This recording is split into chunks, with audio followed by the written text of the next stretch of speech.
ओम श्री गणेशाय नमः। वक्रतुंड महाकाय सूर्यकोटि समप्रभा निर्विघ्नं कुरु मे देव सर्वकार्येषु सर्वदा। नमस्कार दोस्तों, स्वागत है आप सभी का हमारे चैनल भक्ति ज्ञान 108 के में। दोस्तों, आज मैं आपको फाल्गुन मास कृष्ण पक्ष की गणेश संकष्टी चतुर्थी व्रत की कथा सुना रहा हूँ। इस कथा में हम विष्णु शर्मा नामक ब्राह्मण की कथा का श्रवण करेंगे। पार्वती जी पूछती हैं कि हे गजानन, फाल्गुन कृष्ण चतुर्थी को गणेश जी की पूजा कैसे करनी चाहिए? इस महीने में किस नाम से पूजन होता है और आहार में क्या ग्रहण करना चाहिए? गणेश जी ने कहा, हे माता, फाल्गुन चतुर्थी को हेरंब नाम से गणेश जी की पूजा करनी चाहिए। पूजा का विधान पूर्वोक्त रूप से है। इस दिन खीर में कनेर के फूल मिलाकर गुलाबांस की लकड़ी से हवन करना चाहिए। विद्वानों का मत है कि आहार में घी और चीनी लें। इससे संबंधित एक पूर्व काल का इतिहास सुनाता हूँ। युधिष्ठिर के प्रश्न के उत्तर में जैसा श्री कृष्ण जी ने कहा था उसे मैं सुनाता हूँ, आप ध्यान पूर्वक सुनिए। श्री कृष्ण जी ने कहा कि प्राचीन काल में युवनाश्व नामक एक राजा हुए थे। वे धर्मात्मा, उदार, दाता, देवताओं एवं ब्राह्मणों का पूजक था। उस राजा के राज्य में विष्णु शर्मा नामक एक तपस्वी ब्राह्मण रहते थे। वे वेद वेदता एवं धर्म शास्त्रज्ञ थे। उनके 7 पुत्र हुए जो सभी धन धान्य से समृद्ध थे, परंतु पारस्परिक कलह के कारण सब अलग होकर रहने लगे थे। विष्णु शर्मा प्रत्येक पुत्र के घर में क्रमश एक दिन भोजन करते थे। बहुत दिन बीतने के बाद वे बूढ़े होकर कमजोर हो गए। वृद्धता के कारण उनकी सभी बहुएं अनादर करने लगी। वे तिरस्कृत होकर रोते रहते थे। एक समय की बात है कि विष्णु शर्मा गणेश चतुर्थी व्रत रहकर अपनी बड़ी पुत्र वधू के घर पर गए। उस ब्राह्मण ने कहा कि हे बहुरानी, आज गणेश जी का व्रत है, तुम पूजन की सामग्री जुटा दो। गणेश जी प्रसन्न होकर प्रचुर धन देंगे। अपने ससुर की बात सुनकर बहू कर्कश स्वर में बोली, हे दादाजी, मुझे घर के कामों से ही फुर्सत नहीं है, फिर उन झमेलों में पड़ने का कहाँ अवकाश होगा। हे ससुर जी, आप हमेशा ही कोई ना कोई नाटक रचते रहते हैं। आज गणेश जी का बहाना लेकर आप पहुंचे। मैं गणेश जी व्रत नहीं जानती हूँ और ना गणेश जी को ही जानती हूँ। आप यहाँ से खिसकिए।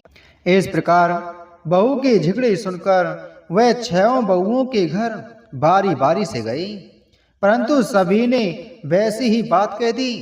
सभी जगहों से अपमानित होकर वह कृशकाय ब्राह्मण बहुत ही दुखी हुआ। इसके बाद वह छोटी बहू के घर जाकर बैठ गया। छोटी बहू बहुत ही धनहीन थी, वह निर्धन थी। वह संकोच में पड़कर कहने लगी।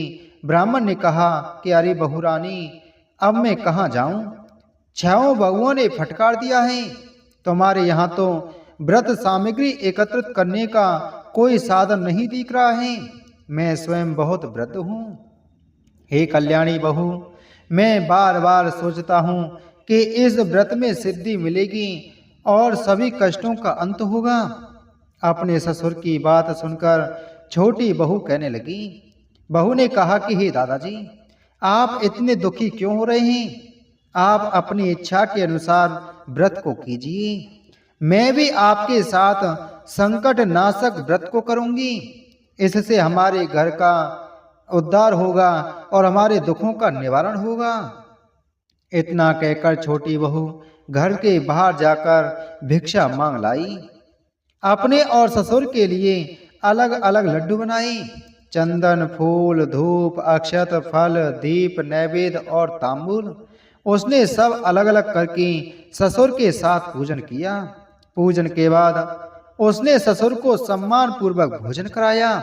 भोजन के अभाव में स्वयं भी कुछ नहीं खाकर निराहार रही। हे देवी, अर्धरात्रि के बाद उसके ससुर विष्णु शर्मा के दस्त होने लगे, जिससे उसके दोनों पैरों पर छींटे पड़ गए। उसने ससुर के पैर धुलाकर सारा शरीर पोंछ दिया। वह शोक करने लगी कि मुझे हतभाग्नि के कारण आपकी ऐसी दशा क्यों हुई। हे दादाजी, रात को अब मैं कहाँ जाऊं? मुझे आप कोई उपाय बतलाइए। रात भर विलाप करते रहने के कारण अनजाने में उसका जागरण भी हो गया। और फिर सुबह हुआ। छोटी बहू क्या देखती हैं कि उसके घर में हीरे, मोती और मणियों का ढेर पड़ा है, जिससे घर प्रकाशित हो रहा था। अब उसके ससुर का कैदस्त भी बंद हो चुका था। आश्चर्य में पड़कर वह अपने ससुर से पूछने लगी, यह क्या बात है? यह संपत्ति किसकी है? अरे, इतना मणि, मूंगा आदि मेरे घर में कहां से आ गए? हे दादाजी, क्या कोई हम लोगों को चोरी में फंसाने के उद्देश्य से तो घर में नहीं डाल गया है? पतोह की बात सुनकर ब्राह्मण कहने लगा कि कल्याणी, यह सब तुम्हारी श्रद्धा का फल है। तुम्हारी भक्ति से गणेश जी तुम पर प्रसन्न हो गए हैं। इस व्रत के प्रभाव से ही गणेश जी ने तुम्हें इतनी संपत्ति दी है। बहू कहने लगी कि हे दादाजी, आप धन्य हैं। आपकी कृपा से ही गणेश जी प्रसन्न हुए हैं। मेरी दरिद्रता दूर हुई, घर में अतुल संपत्ति आई और आपकी कृपा से भी धन्य हुई। इस प्रकार वह ससुर से बार बार कहने लगी। अब छोटी बहू के घर में अपार संपत्ति देखकर अन्य सभी बहुओं ने क्रोध करके उनसे कहना प्रारंभ कर दिया। उन्होंने कहा कि बूढ़े ने अपने संपूर्ण संचित धन को दे डाला है। बहुओं के पारस्परिक कलह को देखकर विष्णु शर्मा डर कर कहने लगा कि इसमें मेरा कोई दोष नहीं है। केवल इस व्रत के प्रभाव से गणेश जी ने प्रसन्न होकर छोटी बहू को ये सब दिए ही। गणेश जी ने कुबेर जैसी संपत्ति प्रदान की है। हे बहुओं, मैंने पहले तुम्हारे घर जाकर व्रतानुष्ठान का अनुरोध किया था, परंतु तुम लोगों ने मुझे धुतकार दिया। छोटी बहू ने भिक्षा मांगकर पूजन सामग्री जुटाई। इसके करने से गणेश जी ने प्रसन्न होकर संपत्ति प्रदान की है। गणेश जी कहने लगे कि हे गिरिराज कुमारी, उस ब्राह्मण के 6 पुत्र दरिद्र, रोगी और दुखी हो गए। केवल छोटा पुत्र ही इंद्र के समान भाग्यशाली बन बैठा। वे 6 आपस में होड़ करते हुए फाल्गुन कृष्ण गणेश चतुर्थी व्रत करने लगे। इस व्रत के करने से वह सब भी क्रमशः धनवान बनते चले गए। इसी प्रकार दूसरे लोग भी जो इस व्रत को करेंगे, उनका घर भी धन धान्य से भरा पूरा रहेगा। श्री कृष्ण जी कहते हैं कि हे पुरुषोत्तम युधिष्ठिर, गणेश चतुर्थी व्रत के प्रभाव से राज्य की कामना वाले को राज्य की प्राप्ति होती है। इसलिए हे राजन, आप भी इस व्रत को शीघ्र ही कीजिए। फल स्वरूप आप कष्टों से छूटकर राज्य का सुखोपभोग करने लगेंगे।